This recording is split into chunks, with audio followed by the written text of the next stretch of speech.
और इस वक्त आप चुनाव एक्सप्रेस की ये महाबहस देख रहे हैं सीधा वाराणसी से लाइव। दरअसल पूरब तक आते आते ये लड़ाई अब और तीखी हो चुकी है। आखिरी दौर की ये लड़ाई अपने तीखेपन के चरम पर है। एक तरफ प्रधानमंत्री मोदी की अगुवाई में बीजेपी का महाअभियान है, तो दूसरी तरफ राहुल गांधी और अखिलेश यादव भी इस लड़ाई में अब कूद पड़े हैं।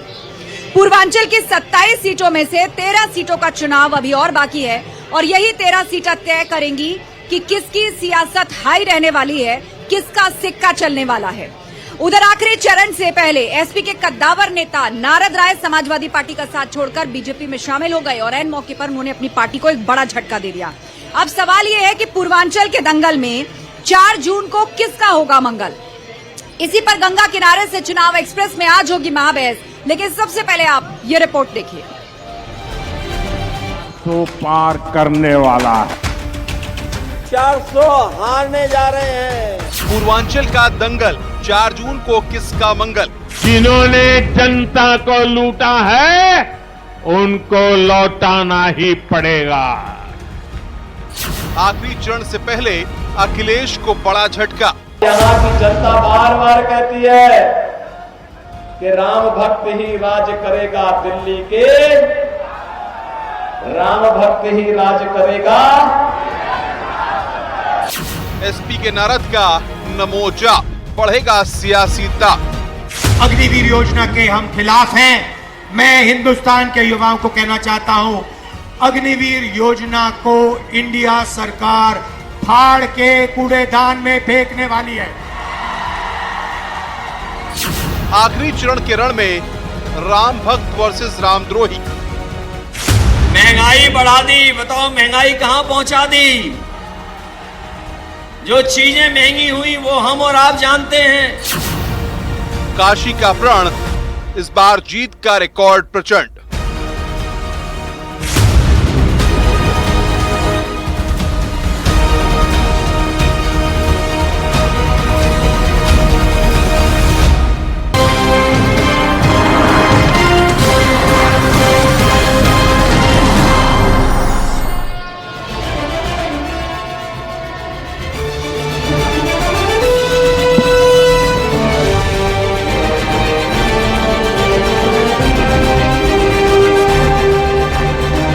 चर्चा के लिए हमारे साथ जुड़ चुका है हमारा गेस्ट पैनल। जोरदार तालियों के साथ स्वागत कीजिए मंच पर मौजूद हमारे सभी मेहमानों का और जोरदार तालियां बनारस की जनता के लिए भी, जो इस भीषण गर्मी के बावजूद अपनी बात कहने के लिए, अपने मुद्दे उठाने के लिए हमारे साथ 80 घाट पर मौजूद है।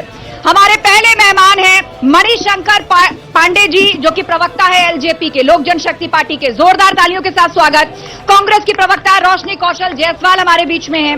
समाज सेवी रीना सिंह जी हमारे साथ जुड़ गई है। तालियां रुकनी नहीं चाहिए सभी गेस्ट के लिए। और थोड़ी देर में बीजेपी और समाजवादी पार्टी के भी मेहमान हमें ज्वाइन करेंगे, क्योंकि आप जानते हैं ऐसी घाट पर जब वक्त होता है 8 बजे का तो कैसी रौनक होती है। एक तरफ घाट पर आरती चलती है, देश दुनिया से आए हुए लोग उस आरती को देखने के लिए आते हैं और भीड़भाड़ ज्यादा होती है और जरा पहुंचने में कुछ मिनट की देरी हो सकती है। बस कुछ ही मिनटों में वो हमारे बीच होंगे, लेकिन चर्चा की शुरुआत करते हैं।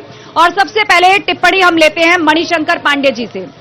मणिशंकर पांडे जी, अब उत्तर प्रदेश के लिहाज से बात करें या देश के लिहाज से बात करें, ये जो 2024 की जंग है ये बिल्कुल अपने अंतिम पड़ाव में है। अब क्योंकि यूपी की धरती से, वाराणसी से हम इस बहस को कर रहे हैं, तो कहा यह जा रहा है कि सियासत इतनी हाई है कि एक तरफ सत्ता पक्ष ये बता रहा है कि 2 लड़कों और शहजादों की जोड़ी है, उन पर भरोसा मत कीजिए। तो आज उसका जवाब राहुल गांधी और अखिलेश यादव की तरफ से ये आया है कि यही शहजादे आपको शय और मात देंगे 2024 के इस चुनाव में। आपकी टिप्पणी मणिशंकर जी। सबसे पहले तो न्यूज 18 के लोगों को जो काशी में आए हैं, जहां रामायण की रचना यहीं से हुई थी तुलसीदास जी ने, तो मैं आपका स्वागत करता हूं। यहाँ उपस्थित हमारे जितने भी काशीवासी हैं, मैं उन सभी लोगों का स्वागत करते हुए आज ये कहना चाहता हूं कि जहां से न्यूज 18 ये चैनल आज के 2024 के चुनाव पर चर्चा करने के लिए आया है, ये वही जगह है जहां 14 के पहले यही जबरदस्त सता था, गंदा नाला बहता था, जहां लोगों के नाकों को, मतलब लोगों को खड़ा होना दुर्गंध से मुश्किल हो जाता था। आज ये रौनक देख करके जहां 3-3 आरती हो रही हैं, जहां इतना बड़ा समूह यहाँ खड़ा हो करके इस घाट पर यहाँ के सौंदर्य का स्वागत कर रहा है, उसको देख रहा है, ये बात सिर्फ 14 के बाद आदरणीय नरेंद्र मोदी जी की देन है और यहीं से उन्होंने स्वच्छता अभियान शुरू किया था। तो यानी कुल जिसमें मिलाकर आप बनारस ये काशी- कहना चाहते हैं कि बनारस की धरती पर स्वच्छता और विकास की जो बात हुई थी वो असल में जमीन पर उतरा है। और इस बीच हमारे साथ बीजेपी प्रवक्ता पूजा दीक्षित जी भी पहुंच चुकी हैं। तालियों के साथ स्वागत कीजिए पूजा जी का, हमारे बीच में है। यही सवाल पूजा जी मैं आपके पास लेकर जाती हूं। दो लड़कों की जोड़ी का आप लोग जिक्र कर रहे थे, उनको बता रहे थे कि कैसे ये दो लड़कों की जोड़ी आएगी तो परिवारवाद लाएगी, भ्रष्टाचार लाएगी, गुंडा राज, माफिया राज, दंगा राज वापस आएगा। लेकिन आज इन्हीं लड़कों की जोड़ी की तरफ से कह दिया गया है बनारस में कि जिनको आप शहजादे कह रहे हैं ना, वही आपको शह और मात देने वाले हैं इन चुनावों में। पूजा जी, पहले तो सभी को बहुत बहुत नमस्कार। और क्योंकि मां गंगा के पावन धरती पे खड़े हुए हैं तो मैं मां गंगा को अपनी श्रद्धा अर्पण करते हुए ये कहना चाहूंगी कि जिस तरीके से दो शहजादे इस शहर में आ गए हैं, यहाँ शहजादों और नवाबों की कोई जरूरत नहीं है। वो हम उसके भक्त हैं, हम उसको प्रेम करते हैं, हमारी भक्ति उनकी है जिन्होंने बार बार अपने वक्तव्य में कहा है कि मैं मां गंगा का पुत्र हूँ, मां गंगा ने मुझे बुलाया है। और अब तो माननीय प्रधानमंत्री जी कहते हैं कि मुझे तो मां गंगा ने गोद ले लिया है। तो जब मां गंगा के ही पुत्र हमारी सेवा कर रहे हैं तो यहाँ काशी में किसी शहजादे की क्या जरूरत होगी। पूजा जी देखिए, ये जो दौर है ये बहुत महत्वपूर्ण है और मैं आप समझ रही हूँ कि आप सभी पार्टियों के लोग नुक्कड़ सभाएं भी कर रहे हैं, जगह जगह रैलियों में भी शामिल हो रहे हैं, चुनावी मंचों से आप लोगों के भाषण भी चल रहे हैं, अपनी बात लोगों तक पहुंचा रहे हैं। लेकिन मेरे सवाल का आप जवाब दीजिए। जिनको आप शहजादे कह रहे थे वो कह रहे हैं कि हम आपको शह और मात देंगे। आप मुझे बताइए क्या कामकाज हुए हैं इस सियासी बिसात पे? आपकी शह मात हावी होगी या उनकी शह मात हावी होगी? देखिए, जिस प्रत्याशी को अपना गठबंधन करके काशी में आना पड़े तो उसका बड़ा दुर्भाग्य इससे बड़ा क्या हो सकता है। हमारे माननीय प्रधानमंत्री जी ने काशी में 2014 से जो परिवर्तन किए हैं वो दिखाई दे रहे हैं, जनता के बीच में जाके दिखाई दे रहे हैं। और मैं बार बार एक ही बात कहना चाहूंगी, अगर ये शहजादे इतने बड़े अपने आप को मानते थे तो 2014 के पहले उन्होंने कोई ऐसा काम क्यों नहीं किया। काशी में इन्होंने बार बार पूर्वांचल को बांटने की बात करी और आज वही काशी आज बड़े बड़े टूरिज्म को लेकर आ रही है। हमारे बाबा विश्वनाथ को उन्होंने वापस स्थापित किया। तो वो शहजादे अब शहजादे ही रह जाए और अपने देश निकल जाए तो ज्यादा बेहतर होगा। चलिए, रोशनी जी से मैं चाहूंगी कि रोशनी जी इस पर टिप्पणी करें। आपने आज शहजादे वाली बात का जवाब दिया, शहजादे को आपने शह और मात से जोड़ा, लेकिन अब देखिए बीजेपी उसको किस तरह से काउंटर कर रही है और बता रही है कि जो लड़कों की जोड़ी है इसकी हकीकत सब समझ चुके हैं। सबसे पहले हम लोग बाबा विश्वनाथ की नगरी काशी में हैं तो हर हर महादेव का उद्घोष बनता है। तो कहिए मेरे साथ, नमः पार्वती पते हर हर महादेव। और जैसा कि आपने पूछा कि दो शहजादों की जोड़ी, अगर वो शहजादा हजारों किलोमीटर चलकर न्याय यात्रा करके लोगों का दुख दर्द सुन रहा है तो ऐसा शहजादा हमें बार बार चाहिए, हर बार चाहिए। ऐसा नहीं चाहिए जो दिन भर में 3 बार 15-15 लाख के सूट बदले। हमें सफेद टी शर्ट वाला मंजूर है, कम से कम सफेद टी शर्ट वाला उन हाफ पैंट के निक्कर वालों की छक्के तो छुड़ा रहा है कम से कम पे आती है मैडम। वो हाफ टी शर्ट में लोगों के दुख दर्द सुने हैं। जैसा कि भाजपा की प्रवक्ता ने कहा, जैसे कि आप प्राइस टैग की बात छेड़ेंगी तो अभी इनके बीच में नहीं बोली थी और डिबेट मैं चाहूंगी कि ये भी मेरे बीच में ना बोले। मैं इनके बीच में बिल्कुल नहीं बोली थी। तो मैं चाहूंगी, यहाँ पे आज काशी की जनता मौजूद है, क्या किसी को माँ गंगा ने कभी बुलाया है? बिल्कुल बुलाया है। माँ गंगा भी चीख के कह रही है मैंने किसी को नहीं बुलाया। अगर कोई ऐसा कह रहा है तो वो सरासर झूठ कह रहा है। गलत। जनता काफी उत्साहित दिख रही है मुझे। एक सेकंड पूजा, मुझे लगता है 10 सेकंड पूरा कीजिए क्योंकि मुझे लग रहा है बहुत लोग अपनी बात रखना चाहते हैं। 10 सेकंड खत्म कीजिए, फिर पूजा जी के पास भी मुझे। लोग इंग्लिश स्पीकिंग कोर्स करते हैं लेकिन मोदी जी ने झूठ स्पीकिंग कोर्स किया है। जब देखो तो झूठ पे झूठ अभी जनता को बदलाने का काम कर रहे हैं। चलिए यहाँ से शुरुआत करते हैं क्योंकि इन चुनावों में आधी आबादी और महिलाओं की बात हो रही है, यहीं से शुरू करते हैं। क्या नाम है आपका? प्रतिष्ठा खन्ना। प्रतिष्ठा जी, तो देश और बनारस की प्रतिष्ठा में कुछ वृद्धि हुई है, क्या लगता है आपको? जी नहीं, बिल्कुल नहीं हुई है। मैं इसलिए ये बोलना चाहूंगी कि इसी माँ गंगा के तट पर मोदी जी ने कहा था कि अगर मैं हिंदू मुस्लिम करता हूँ तो मैं यहाँ रहने योग्य नहीं हूँ। अगले दिन की रैली में वो कहते हैं कि हिंदू आपका, अरे मुस्लिम आपका निकलवा देंगे, मंगलसूत्र बिकवा देंगे, भैंस ले जाएंगे। कुछ और लोगों से बात करते हैं, आइए। चलिए, उन्होंने अपनी राय रखी है। आप लोग आपस में नहीं वाद विवाद करिए, कैमरे पर बोलिए। या करोड़ों लोग आपको देख रहे हैं, आप बताइए। पहली बात तो जो ये बोल रहे हैं ना, बिल्कुल गलत बोल रहे हैं। ये मंगलसूत्र वाली बात और ये जो इतनी सारी बातें हैं, ये हमारे जो राहुल गांधी जी हैं, पप्पू जी हैं, जिनको बोलना ही नहीं आता है, समझ में नहीं आता है कि क्या बोल रहे हैं। उन्होंने बोला, मोदी जी, एक सेकेंड, हमारे मोदी जी ने सिर्फ ये बात कही कि हम सारी महिलाओं को सुरक्षित रखेंगे, उनके गले से मंगलसूत्र निकालने तक नहीं देंगे, किसी का एक चीज कहीं से इधर उधर नहीं जाएगा। उन्होंने ये बोला, कभी नहीं बोला, झूठ। आप बताइए सर, कैमरे की तरफ आइए। कैमरे की तरफ देखकर, बनारस में विकास हुआ है, देश आगे बढ़ा है। बनारस का विकास जो है, मैं तो एक ही बात कहूंगा कि अगर मोदी जी को कहीं ढूंढना हो तो सपा के और कांग्रेस वालों के फैमिली मेंबर्स के पास ढूंढिए, कहीं ऐसा ना हो कि उनका वोट उनके पास जा रहा हो। मतलब आप कह रहे हैं कि विपक्षी पार्टियों के परिवार का वोट भी मोदी जी को जा रहा हो? ऐसा क्यों लगता है? ये आश्चर्यजनक शहर है, यहाँ पर हमेशा अद्भुत चीजें होती रहती हैं। इसलिए मुझे तो ये विश्वास है कि 4 जून ये बताएगा कि किसका वोट कहाँ गया। मंच पर चलते हैं और पूजा जी हमारे बीच में हैं, उनसे भी टिप्पणी लेंगे और साथ ही बनारस की जनता की बात सुनने में एक बार फिर से लौटूंगी। पूजा जी, आप बताइए, यहाँ यूथ की भी अगर हम बात करें, डेवलपमेंट की, रीना जी माफ कीजिएगा, यूथ की बात करें, डेवलपमेंट की बात करें, तो आज बनारस में जो बदलाव हुआ है, क्या वो 2014 से पहले नहीं था? अब क्या अलग हुआ है? पहले तो आप सभी को मेरा नमस्ते, और एक बार फिर से मैं चाहूंगी कि आप लोग हर हर महादेव का नारा फिर से जोर से लगा दें। एक बार हर हर महादेव।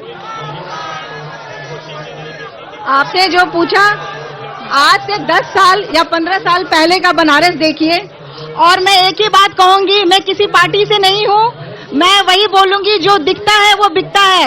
आज से 10 साल पहले का बनारस और आज का बनारस, आप खुद डिसाइड करिए क्या चाहिए आपको, क्या नहीं मिला आपको। रोड, सड़कें, आपको क्या नहीं मिला, आप क्या बताएं?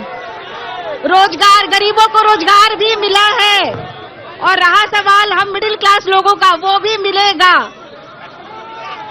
ये विकास है। आप गरीब को देखिए, गरीब घर में राशन मिल रहा है, आराम से सो रहे, बेरोजगार मिल रहा है, क्या नहीं मिल रहा है? एक सेकंड। देखिए, सरकार की जो योजनाएं हैं, अगर आप देखें, वीकर सेक्शन की बात करें या जो लोग गरीबी रेखा के नीचे हैं, उनके लिए फ्री राशन की योजना चल रही है। सरकार का कहना है कि हमने बिजली दी है, बढ़ाया है, अब उस तरह पावर कट नहीं लगते, घर घर जल पहुंचाया है, घर घर नल उनकी योजना है। तो एक जो बेसिक होता है, जिसके लिए आज से 10 साल पहले चुनावी मैनिफेस्टो में लिखा जाता था, अब वो मुद्दे लगभग खत्म हो चुके हैं। उनका कहना है क्योंकि उनका समाधान हमने कर दिया। बड़ा मुद्दा रोजगार है, यहाँ युवा मौजूद है, हाथ उठा के बताइए क्या किसी को रोजगार मिला?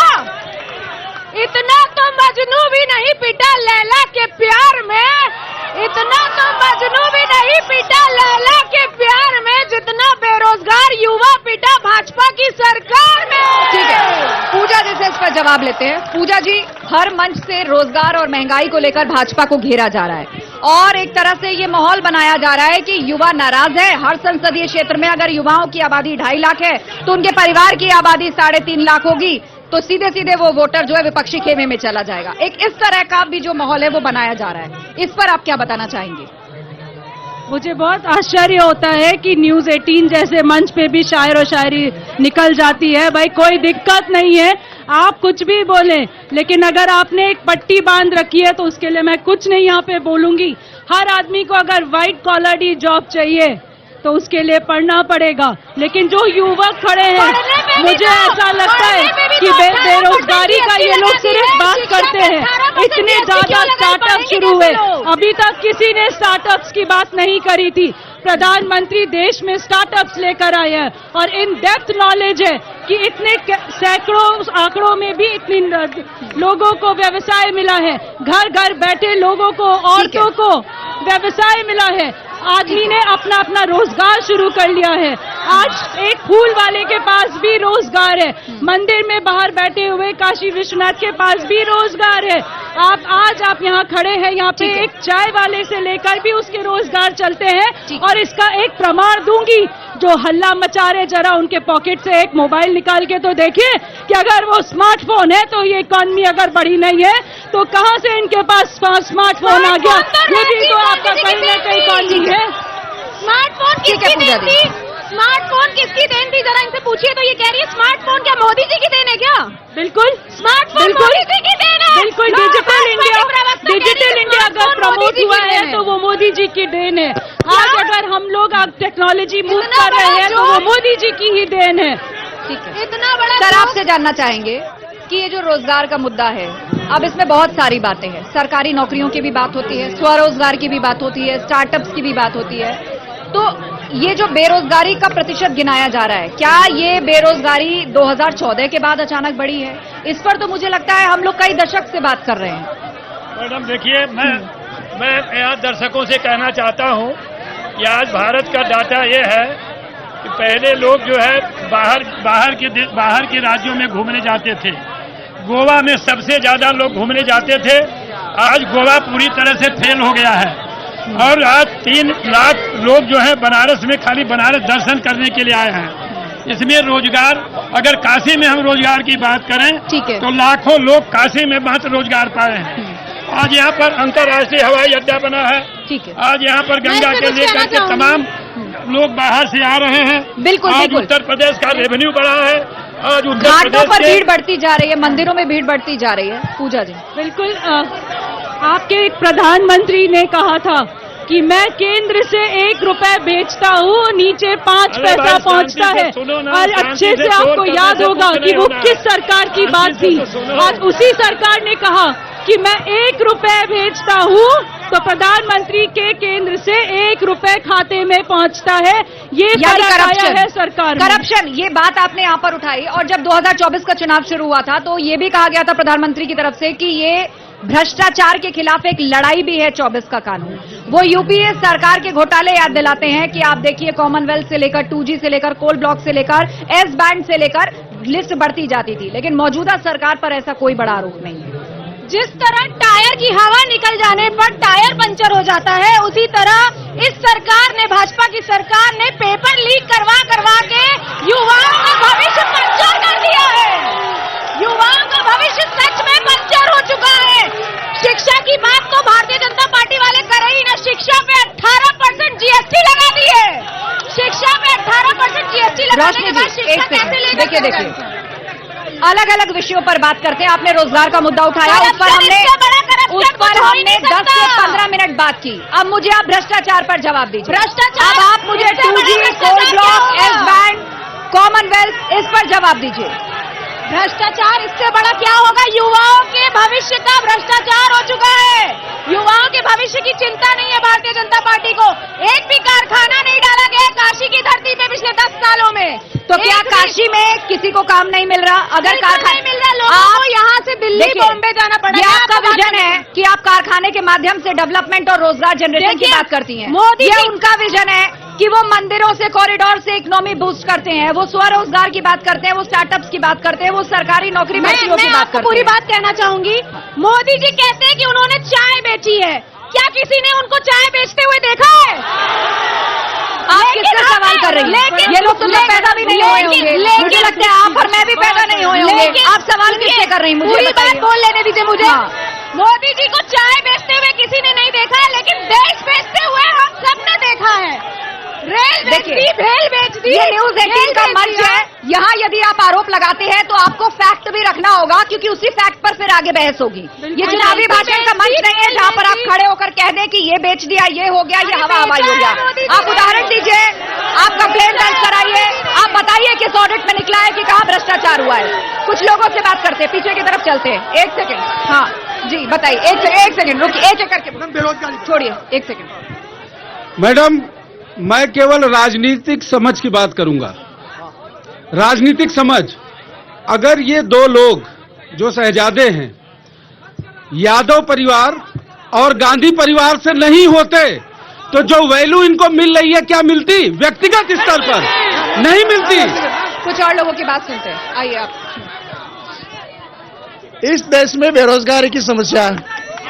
इस देश में समझ लो कि देश तो खड्डे में जा रहा है, क्योंकि इस देश में जो ब्याज है, ब्याज दर फॉरेन जो रिजर्व जो था वो भी कम हो रहा।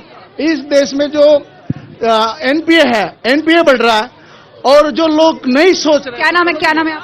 हाँ, विजय देसाई जी, विजय देसाई। विजय देसाई साहब, क्या करते हैं आप? हाँ, मैं गुजरात में टीचर हूँ। इस देश में अभी रमन्ना जो है 2000 औरतों का बलात्कार करके इस देश का बड़ा प्रधान जो इसका प्रचार कर रहे, अभी तक जिसने भी बड़ा प्रधान हुए किसी ने रोक के किसी बार वोटिंग नहीं मांगा किसी ने। तो हमें पावरफुल आदमी चाहिए या फिर रोता हुआ बड़ा प्रधान चाहिए? और कोई? हाँ, और कोई? इधर आइए, इधर आइए, चर्चा में जाएंगे, बात रखिए। क्या नाम है? एक बार एक कहावत है, अगर एक घाट पे सभी जानवर पानी पी रहे हो तो समझ जाना चाहिए दूसरे घाट पे कोई शेर है। चलिए, लास्ट समय, एक सेकंड, आप ऐसे नहीं, एक सेकंड, एक सेकंड। सीधी सी बात है, रोजगार सबसे बड़ा मुद्दा है देश का, उसे बढ़ाने के लिए हमें सरकार बदलना चाहिए। ये सरकार सही नहीं है, सीधी सी बात। चलिए, कुछ और लोगों से बात करते हैं। हाँ जी मैडम। अरे मैडम, जनता सुन रही, क्या कहना चाहती है, यहाँ बोलिए। मैं सुमन केसरी, मैं ये बोल रही हूँ कि कह रहे हैं कि मोदी ने कुछ काम नहीं किया है, उन्होंने बेरोजगारी दिया है, और अखिलेश और राहुल गांधी ने हमें नौकरियां दी हैं। ये देखिए क्या है, ये क्या है। आपसे बातें मत फंसिए, शांति बनाए रखिए, फैक्ट रखिए, फैक्ट। मैं आऊंगी आप लोगों के पास। कोई एक आपस में चुन लीजिए, कोई एक। मोदी जी इस बनारस के सांसद है, देश के प्रधानमंत्री है, यहाँ के लोकल बुनकर 2 साल भुखमरी की कगार पर है। क्या मोदी जी को बुनकर समस्या नहीं दिखाई देती? बुनकर मर रहे हैं। बुनकरों की बात यहाँ पर उठ रही है, महिलाओं से पूछते हैं, क्योंकि बुनकारी का सबसे ज्यादा लाभ तो उन्हीं को मिलता है। ये बताइए, खाली चुटकी बजा के ज्यादा रोजगार लाएगा, खाली बोले तो जाता है कि टक टक। इन्होंने बोला कि चुटकी बजा के गरीबी दूर कर देंगे। 70 साल में गरीबी दूर नहीं कर पाए, 15 साल में गरीबी बना है, कैसे करेंगे? उनसे पूछिए रोजगार कैसे बढ़ा। शांति रखिए, काबू रखिए अपने ऊपर, हाइपर मत होइए। मोदी जी 22 साल के नौजवान को 4 साल में रिटायर कर रहे हैं, अपने 75 साल के बुढ़ाऊ कर रहे हैं कि हमें 5 साल और चाहिए। आप बताइए, क्या बोल रहा था? बनारस के लोग के क्या प्लान है 5 साल में? बड़े बड़े डेवलपमेंट प्रोजेक्ट क्या चल रहे बनारस में? 5 साल में आते हैं तो क्या करेंगे? मेरे कुछ भाजपा से है। जी आइए, बात होनी चाहिए ना। एक्चुअली क्या है कि अभी आप कांग्रेस वाले प्रवक्ता से ये पूछिए कि 2014 में बेरोजगारी दर क्या थी और 2024 में क्या है, तो इन्हें पता पड़ेगा कि रोजगार क्रिएट हुए कि नहीं हुए। आपको बताता हूँ, स्कॉच रिपोर्ट में 5 करोड़ 14 लाख रोजगार प्रतिवर्ष क्रिएट हुए। आपको पढ़ के आना चाहिए, तैयारी करके आना चाहिए। चलिए, कांग्रेस के प्रवक्ता से सवाल, वो कह रहे हैं कि एक डाटा ले लीजिए कि 2014 में कितनी बेरोजगारी थी और आपका डाटा उठाकर देख लीजिए, क्या कुछ भी जनरेट नहीं हुआ? कोई रोजगार स्वरोजगार नहीं आया काशी के अंदर। कहता है कि पिछले 45 साल में अभी जो बेरोजगारी का दर है वो सबसे ज्यादा है। पिछले 45 साल में इतनी बेरोजगारी कभी नहीं हुई थी जितनी बेरोजगारी अभी है। तो आप पढ़ के आइए और किसी प्रूफ के बिना आके यहाँ पे प्रवक्ता से क्वेश्चन किए बिना वापस जाएंगे आप। चलिए, वो जनता है, वो अपनी ओपिनियन रख सकते हैं। हर कोई अपनी अपनी ओपिनियन रख रहा है, कोई सवाल उठा रहा है, कोई उसके फेवर में है। वोटर है, अपनी बात कहेगा। बताइए रोजगार के मुद्दे पर 2014 और 2024 दोनों फेज के बारे में। 2000 में प्रधानमंत्री, तब उन्होंने देखा कि किस तरीके से 70 साल पीछे ये देश चला गया था, और ये प्रधानमंत्री की बात करते, विदेशों की बात करते हैं, आज बदल जाते हैं। लेकिन 2014 के पहले प्रधानमंत्री को पता तो था। आपका कहना है कि पीएम मोदी की लीडरशिप में जो है वो देश आगे गया है, और अब बाहरी देशों में हो रहा है कि भारत के करीब कौन हो जाए। देखिए, मोदी जी जब आए थे तो उन्होंने नारा दिया था, सबका साथ सबका दे दूंगा, देश नहीं बिकने दूंगा का नारा अब भैंस नहीं बिकने दूंगा पर आके रुक गया है। और अब ये देश की जनता से कह रहे हैं कि अगर इंडिया गठबंधन की सरकार आई तो आपसे आपकी भैंसें छीन लेंगे, आपसे आपका मंगलसूत्र छीन लेंगे, आपके घर का पानी बंद कर दिया जाएगा। मुझे बताइए, विरासत टैक्स का कॉन्सेप्ट कौन लाया? सैम पित्रोदा। विरासत टैक्स का कॉन्सेप्ट कौन लेकर आया? किसने चुनावी मौसम में सबसे पहले वो बयान दिया? सैम पित्रोदा ने। देखिए, उसके बाद उन्होंने भारत के लोगों के लिए कह दिया कि जो लोग नॉर्थ ईस्ट में रहते हैं वो तो चीनी हैं, जो साउथ इंडिया में रहते हैं वो अफ्रीकी है, नॉर्थ इंडिया वाले अंग्रेज हैं और पश्चिम वाले पता नहीं क्या है। सैम पित्रोदा आप ही की पार्टी के थे, ओवरसीज में रिप्रेजेंट करते हैं कांग्रेस को। जब दूसरा बयान आप पर बैकफायर हुआ तब आपने उन पर कार्रवाई की, लेकिन जब उन्होंने विरासत टैक्स का समर्थन किया तो आप सब चुप थे। कम से कम भगवान के नाम पर लोगों को डराया तो नहीं गया कि अगर इंडिया गठबंधन की सरकार आ जाएगी तो राम मंदिर पर बाबरी मस्जिद का ताला लगा दिया जाएगा। हिंदू, मुस्लिम, सिख, ईसाई, हिंदुस्तान, पाकिस्तान के अलावा भाजपा के पास कोई मुद्दा नहीं है। जब भी आप इनसे रोजगार की बात करेंगे तो बोलेंगे जय श्री राम, आप इनसे महंगाई की बात करेंगे तो करेंगे जय श्री राम, आप इनसे गरीबी की बात करेंगे तो बोलेंगे जय श्री राम। हमारा देश आज 111वें नंबर पर है। जनता कुछ कहना चाहती है, उससे पूछ लेते हैं कि क्या जय श्री राम का नारा लगाना किसी मुद्दे से भागना है? आइए ना, आप आइए, एक जन आइए आगे। हाँ, शांति से अपनी बात रखें। मैम, मैं पहले बता दूं, मेरा नाम रवि है और मैं काशी हिंदू विश्वविद्यालय का ही छात्र हूं। और बनारस में मोदी जी ने एक वादा किया था एम्स देने का, और इसी काशी हिंदू विश्वविद्यालय में डॉक्टर ओम शंकर सर लगभग 18-19 दिन से अनवरत धरना पे बैठे हैं। और किस लिए? क्योंकि वहां पे बेड नहीं मिल रहा है और ये एम्स की बात करते हैं। चलिए कुछ और लोगों की बात सुनते हैं। हाँ, आप आगे आइए। मैम, सपा वाले लोग और कांग्रेस वाले लोग कह रहे हैं, उनको लग रहा है कि मुस्लिम वोट उनके पास है और हिंदुओं की जाति जनगणना करके बांट के तोड़ देंगे पूरे हिंदू समाज को। तो ऐसा होने नहीं जा रहा है। हिंदू अब संगठित हो रहा है और काट की हानि बार नहीं चाहेगी, वो एक बार जब चाहिए अब हिंदू संगठित हो चुका है। जय श्री राम। उनका कहना है कि जब जब महंगाई रोजगार की बात भाजपा से पूछी जाती है तो वो इसी तरह जय श्री राम का नारा लगाने लगे। मैं वही बता रहा हूं मैडम, 2014 के पहले आप जिस जगह पे खड़ी हैं, यहाँ इस समय छिनैती होती थी, इस समय राबरी होता था। आज हमारे मोदी जी का देन है कि हजारों लोग यहाँ पे रोजगार पा रहे हैं। आप किसको बेरोजगारी ये लोग कह रहे हैं? जो बुनकर कह रहे थे, आज बनारसी साड़ी पूरे दुनिया में सबसे ज्यादा बिक रही है। कौन बिन रहा है? बुनकर बिन रहे हैं। 24 घंटा लाइन मिल रहा है। कौन दे रहा है? मोदी जी दे। अभी पब्लिक के बीच में से बात आई, उन्होंने कहा बुनकर बर्बाद हो गए। बिल्कुल झूठ बोल रहे हैं। आज बनारसी साड़ी पूरी दुनिया में सबसे ज्यादा बिक रही है। किसकी वजह से? मोदी जी की वजह से। 24 घंटा लाइन है, 24 घंटा व्यापार है। आप 3 बजे रात को 500 ग्राम सोना पहन के चले जाइए, किसी माता बहन को कोई आंख उठा के नहीं दे। चलिए, यहाँ दिखा रहे हैं कि देखिए ये सोना पहनकर खड़े हैं, पहले यहाँ छिनैती होती थी। ये देखिए व्हाइट कुर्ते में कह रहे हैं कि ये गोल्ड पहनकर खड़े हैं, पहले छिनैती होती थी। चलिए माइक छोड़िए, आप उधर चलिए, अपनी जगह पर चलिए, अपनी जगह पर चलिए, आप अपनी जगह पर चलिए। अराजकता मत फैलाइए, यहाँ पीछे खड़े रहिए आप वहाँ पे। ठीक है, शांत रहिए सब लोग, शांत रहिए, अपने अपनी सीटों पर बैठिए। आप अपने अपनी सीटों पर बैठिए, सीटों पर बैठिए। मैं जिससे सवाल करूंगी चर्चा में लौटते हैं। मेरा सवाल रोशनी जी आपसे है, और सवाल ये है कि लॉ एंड ऑर्डर की बात, कि क्या यहाँ पर उत्तर प्रदेश के अंदर लॉ एंड ऑर्डर की परिस्थिति बिल्कुल नहीं सुधरी है? लोग कह रहे हैं कि पहले घाट पर इस वक्त खड़े होना मुश्किल था, महिलाओं का आना मुश्किल था, अब यहाँ पर क्या कुछ भी सेफ नहीं हुआ? लॉ एंड ऑर्डर सुधरा है? सुरक्षित माहौल बना है?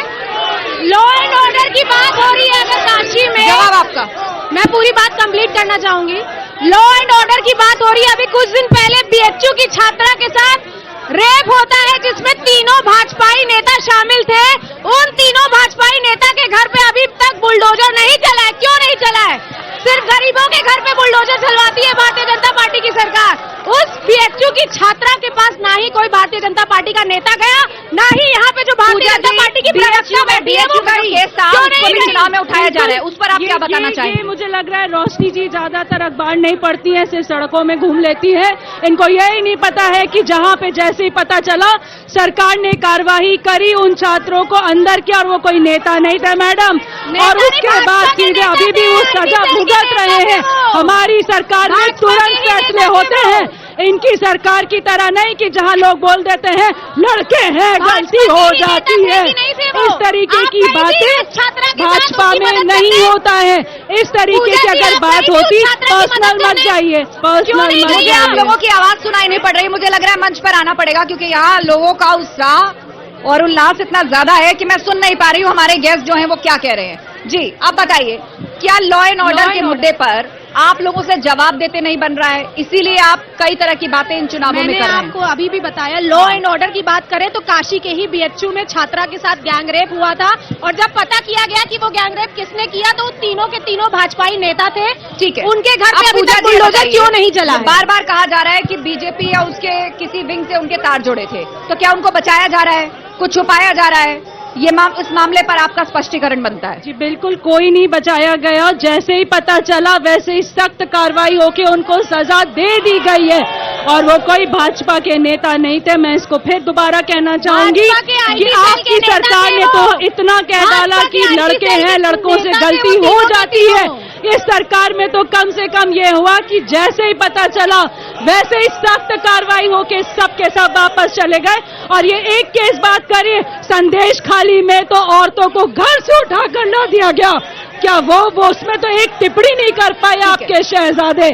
आप बात करती हैं लॉ एंड ऑर्डर की, आज आप भी घूमती है सड़कों में बेहिजक होके, लेकिन आपको फर्क नहीं पड़ता क्योंकि यहाँ पे मोदी की सरकार नहीं थे, वो तीनों किसी और पार्टी के थे, वो भाजपाई नहीं थे जिन्होंने भाजपा बीएचयू की छात्रा के साथ रेप किया।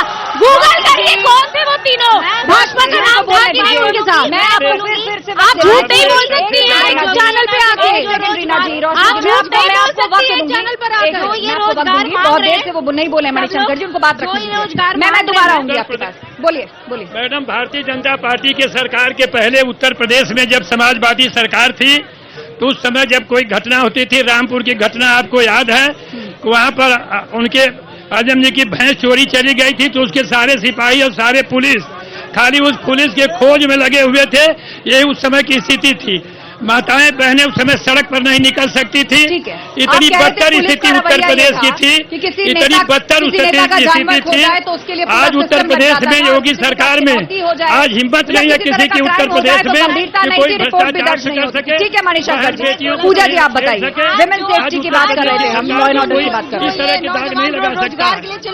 मैं नौजवान साथियों से कहना चाहता हूँ, अभी नौकरी बहुत नौकरी दी गई है, इनको पता है कि मोदी ही आएंगे तो मोदी ही सब कुछ देंगे। आपको मालूम है कि कितनी नौकरी आपको मिली थी, और आप यही जानते थे कि यही काशी में बोलिए कि मोदी ने क्या नहीं दिया, आगे वही देंगे विकास को लेकर के यही जगह है गंगा के तट पर जहाँ की कोई घूमने नहीं आता था। आज यहाँ निर्बंध होकर के लोग घूम रहे हैं तो मोदी। और चलिए अब एक बार जोरदार तालियां बजा दीजिए। सत्य प्रकाश सोनकर जी हमारे बीच में आ गए, सपा प्रवक्ता। सत्य प्रकाश जी, बड़ी देर कर दी आते आते, बड़ी देर कर दी आते आते। आप लॉ एंड ऑर्डर पर भी घिरे हुए हैं। देर का तो पैमाना ये है, भैंसे ढूंढ रही थी, यहाँ पर खड़े होना महिलाओं का मुश्किल था इतने बजे। दो बातें मैं जवाब दूंगा। देर का तो ये पैमाना है कि आप समझिए बीएचयू गेट से एम्बुलेंस फंसी है और मैं वहां से पैदल आ रहा हूँ। भाई इस बात पे तालियां होनी चाहिए, ये पैमाना है। और दूसरा, वरिष्ठ नेता है मणिशंकर जी, आपने कहा समाजवादी सरकार में अत्याचार होता था महिलाओं में। ये बीएचयू की घटना शायद आप भूल गए, आप ही के पार्टी के कार्यकर्ताओं ने। नहीं, कठुआ में क्या हुआ, मणिपुर में क्या हुआ, इसका जवाब आपको देना चाहिए। जवाब आपको देना चाहिए, आपकी सरकार है। और अखिलेश यादव की सरकार घेरा जाता है कि जितने गुंडे अपराधी थे मुख्यमंत्री निवास में रहते थे, आज किसी की हिम्मत नहीं है। नहीं कहता कि लड़के हैं उनसे गलती हो जाती है। अब इस पर आप क्या बताएंगे? देखिए, लड़कों वाली बात तो अगर बीजेपी प्रवक्ता करेंगे तो मुझे लगता है कि शोभा नहीं देता। ये उन्हीं के 3 लड़के थे जिन्होंने गलती कर दी बीएचयू घटना में, ये आपको तय करना पड़ेगा। भाजपा वाले की वो तीनों भाजपा नहीं थे, समाजवादी पार्टी के और दूसरा जवाब ले लेते हैं। वैसे वो बोल चुके हैं, आप अभी अभी आए हैं, बोले पूजा जी। उसके बाद शोर मचाने से आपकी सच्चाई छुप नहीं सकती, शोर मचाने से आपकी सच्चाई छुप नहीं सकती। बोलिए, जो घटना है उसको स्वीकार करिए कि आप यहाँ हिंदुस्तान में सबसे आज हिम्मत नहीं है मुख्यमंत्री के राज्य में कि कोई अपराधी कहीं दिखाई दे दे। मैं ये आपसे कहना चाहता हूँ, आपको तो प्रकाश जी, आप लोगों को शर्म आनी चाहिए। आप अपने कार्यकाल को, समाजवादियों के कार्यकाल को देखिए। हमने यही बनारस में कितने लोगों की किडनैपिंग हुई है, कितने लोगों से रुपया मांगा जाता था, कितने लोगों से घर घर, यहाँ के डॉक्टर, यहाँ के पूंजीपति, सब लोग सबको पैसा देते थे। आज किसी की हिम्मत नहीं है। जनता की बात सुन लेते हैं। मणिशंकर जी मेरी रिक्वेस्ट है, आप शांत हो जाइए, शांत हो जाइए। पूजा जी 30 सेकंड, उसके बाद जनता व्याकुल हो रही है बात कहने के लिए। चलाई बोलिए। और इतनी हिम्मत नहीं है कि सरकार प्रदेश में चलाने के बाद अपना कोई सपा का प्रत्याशी काशी में उतार सकता। गठबंधन की सरकार में चले आए हैं और बात करते हैं हमारे काशी की। इनको कहिए अपना प्रत्याशी उतारे तो बात करें। ठीक है, चलिए लोगों की बात सुनते हैं, जनता क्या कह रही है। सर एक सेकंड, मैं जिसके पास माइक ले जाऊंगी, डिसिप्लिन के साथ, अनुशासन के साथ सब लोग बात रखेंगे। बोलिए। देखो, मेरा एक सवाल है सभी से। बीजेपी से मैं सपोर्ट करता हूं, तो मैं बोल रहा हूं हमारी ओर से पीएम मोदी जी हैं, पर ये जब खुले मैदान में रहते थे, जब कुत्ते बिल्ली की तरह लड़ते थे, अब सब एक हो गए, तो बस इतना बता दें सभी से पूछ करके, पीएम कौन होगा, चेहरा कौन होगा, चेहरा कौन होगा गठबंधन का। मेरा सवाल मैडम से है। मैडम, शिक्षा पे 18% जीएसटी, सीरा मतलब दारू पे 5% जीएसटी 18 से घटा के, ऐसा क्यों? कुछ और लोग इधर बात सुनते हैं। आइए अंकल जी, आप बोलिए। हाँ मैडम, मैं मिलन चतुर्वेदी। मैं ये पूछना चाहता हूँ कि लॉ एंड ऑर्डर आज इतना अच्छा है कि जो कांग्रेस प्रत्याशी है बनारस के, उनके भाई के मर्डर को सजा भी इसी रिज्यूम में हुई। अदरवाइज जब 20 साल पहले मर्डर हुआ था, कोई सरकार की हिम्मत नहीं पड़ी थी, उनको सजा इसी रिज्यूम में हुई। ये लॉ एंड ऑर्डर और प्रोसिक्यूशन का सवाल है। रात तक लोग टहलते हैं, इसलिए बनारस में जितने विदेशी पर्यटक, देसी पर्यटक इस समय आए हैं, अगर आप डाटा उसका देख लीजिए, एक आदमी के आने से कोई घर ऐसा नहीं है कि जहां पे रुकने वाले न हो, रुकने की कमी ना हो, और कमाई का कोई साधन उसमें इतना इफरात हुआ है कि बनारस में कोई कमी नहीं है। हर हर महादेव। एक सेकंड, आप बोल चुके हैं। मैडम, मेहनत स्टूडेंट्स करे, मेहनत किसान करे, और सारा श्रेय पार्टी वाले क्यों लेके जाते हैं? हम लोग की मेहनत पर पानी फेर देते हैं। इसने नौकरी दी, उसने बेरोजगार किया। मेहनत हम लोग को फल मिलना चाहिए ना। सरकार को सोचना, आज की सारी रानी सत्ता सुख के लिए हो गई है। सत्ता सुख के लिए कोई भी कुछ भी कर जा रहा है। आपका सवाल किस पार्टी से है? ये बात तो सभी पर लागू होती है। पार्टियों का अपना अपना श्रेय क्यों लेते हैं? मेहनत विद्यार्थी करता है। आप ये कह रहे हैं कि सभी पार्टियों ने विद्यार्थियों को जो है वोट बैंक समझा है ना? वोट किसानों को वोट बैंक, सबको वोट बैंक समझते हैं। जी आप बताइए। मेरा नाम, हेलो, मैं इंजीनियर श्रीनारायण मिश्र एडवोकेट। मैं समाजवादी पार्टी और कांग्रेस के प्रवक्ता से पूछना चाहता हूं कि अगर इतने ही बहादुर प्रत्याशी आपके नेता थे, तो यहाँ पे अजय राय को बलका बकरा क्यों बनाया गया बनारस में? ये मैं पूछ रहा हूँ, क्यों नहीं अच्छा प्रत्याशी लाए? दूसरी, अजय राय अच्छे प्रत्याशी नहीं है, मजबूत प्रत्याशी नहीं है आपके साथ? बिल्कुल नहीं है। अरे अजय राय, किसको लड़ना चाहिए था? प्रधानमंत्री मोदी क्या कहते? अखिलेश यादव और राहुल गांधी क्यों नहीं लड़े? अगर मोदी को हटाना था, या कोई और खड़गे जी लड़ते, क्यों नहीं लड़े? चलिए, ये जनता के बीच से सवाल आया। रोशनी जी आपके लिए भी, और सत्यप्रकाश जी आपके लिए भी। लोग कह रहे हैं कि कमजोर प्रत्याशी दिया है प्रधानमंत्री के सामने गठबंधन में, मतलब पहले से ही हार मान ली है। अगर प्रधानमंत्री को हटाना था, कम से कम पार्टी के अध्यक्ष तो आते, चाहे यहाँ से राहुल गांधी आते और वहां से अखिलेश यादव आते। ये जनता के बीच से सवाल आया। देखिए, सत्यप्रकाश जी फिर रोशनी बोलिए। ये जवाब मैं दे दूं उन्हें, बहुत बुजुर्ग है, लेकिन इसी बनारस की जनता ने अब प्रत्याशियों को तो छोड़ दिया। आदरणीय डिंपल यादव जी का और प्रियंका गांधी का रोड शो जो हुआ, वो बताने के लिए काफी है कि प्रधानमंत्री जी का रोड शो जो हुआ था और इन दोनों लोगों का जो रोड शो हुआ था, बनारस की जनता किसको ज्यादा पसंद करती है? ठीक है। और इसी लंका BHU मार्ग पे आपको मैं बता दूं, लाखों लाख महिलाओं ने, पुरुषों ने जनता का प्यार दोनों प्रत्याशियों ने, समर्थकों को देने का काम किया। मेहमानों को बात कहने दीजिए। ठीक है, रोशनी जी आपका जवाब, फिर मैं पूजा जी का रुख करूंगी। देखिए, भाजपा ने नारा दिया था अच्छे दिन आने वाले हैं, लेकिन किसी भी भाजपा नेता के सामने अगर मैं ये बात कह दूं कि अच्छे दिन आने वाले हैं, तो वो ऐसे मुंह बना लेते हैं जैसे ये नारा मैंने दिया था। अच्छे दिन यानी कि महंगाई अपरंपार, गरीबी अपरंपार, भुखमरी अपरंपार। भुखमरी में हमारा देश 111वें नंबर पर चला गया है। क्या यही है इस देश का विकास? भाजपा से जब भी विकास पूछो तो ये जय श्री राम बोलेंगे, हिंदू मुसलमान पाकिस्तान करेंगे। युवाओं के लिए रोजगार सबसे बड़ा मुद्दा है। रोजगार अगर दिया होता, काशी में कारखाने खुले होते, तब ये मोदी जी अपने विकास के नाम पे वोट मांगते। जनता की बात सुनते हैं। आज बड़े पैमाने पर बनारस की जनता हमारे बीच में है, पार्टिसिपेशन काफी अच्छा है जनता का, तो उनको मंच देते हैं ज्यादा से ज्यादा। बोलिए क्या कहना चाहते हैं? हाँ मैडम, यह अत्यंत ही सही बात है। पूरे देश में बेरोजगारी, रोजगार का मुद्दा और महंगाई का मुद्दा है। मैं दावे के साथ कह सकता हूं 140 करोड़ की जनसंख्या में पब्लिक सेक्टर में कितनी नौकरियां कौन सी सरकार दे सकती हैं? इसके पहले देश 2014 से पहले भी थी बेरोजगारी। 2014 के पहले संपूर्ण देश में रोजगार से पूर्ण पटा पड़ा था।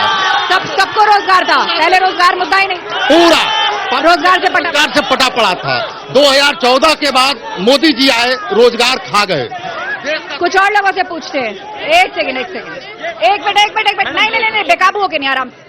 ये अंकल जी पहले आईएएस थे, अभी इस समय हटा दिए गए हैं और सभी आईएएस थे। जय हो, धन्यवाद। आपको पता इनके पास किसी के पास डाटा नहीं है।